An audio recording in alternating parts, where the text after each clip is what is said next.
From the fog-shrouded villages of medieval Europe to the quiet towns of colonial America, a shadow once fell that turned neighbors into accusers and friends into enemies. This is the story of the witch hunts, a dark chapter in human history fueled by fear, superstition, and a desperate search for answers in a world filled with hardship. It often began with a whisper. A crop fails, a cow falls sick, a child is struck by a sudden fever. In times of uncertainty, people looked for someone to blame. The woman who lived alone, the healer who used strange herbs, the elder who muttered to herself suddenly they were suspect. Suspicion, once planted, grew like a weed, choking out reason and compassion. What started as whispers in dark corners soon spilled into the open. Accusations were posted in the town square, naming names and listing supposed crimes, curse-casting, summoning demons, manipulating the weather. Fear turned into hysteria.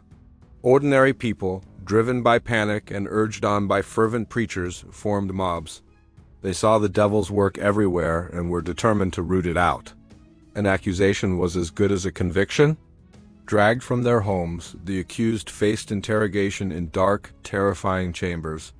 Under unbearable torture, many confessed to things they never did, signing their names to documents filled with impossible claims, all to make the pain stop. The evidence presented in court was often meaningless, a broken pot, a dead bird, a strange mark in the dirt. But in the grip of mass panic, it was enough. This wave of terror swept across the globe, from the burning pyres in Germany, France, and Scotland, to the infamous trials in Salem, Massachusetts, where the frantic accusations of a few young girls condemned 19 innocent people to death. The patterns were hauntingly similar: a community under stress, a spark of accusation, and a wildfire of paranoia that consumed everything in its path. And this isn't just ancient history. Even today, in parts of Africa and Asia, accusations of witchcraft can lead to violence and ostracism.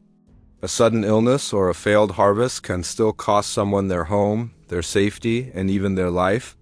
The instruments of the hunt have changed, but the underlying fear remains. Modern society is not immune. Think of how quickly online mobs form, how accusations spread without evidence, and how reputations are destroyed in an instant. The witch hunt mentality, pointing fingers and assigning blame without proof, is a timeless human impulse, a dark reflection of our own anxieties. The legacy of the witch hunts is a sobering reminder of how fragile truth is when fear takes hold. It's a story of innocent lives lost to superstition, of communities torn apart by their own paranoia. By remembering their faces, their stories, and the injustice they suffered, we honor their memory and arm ourselves against the shadows of our own time. Thank you for watching.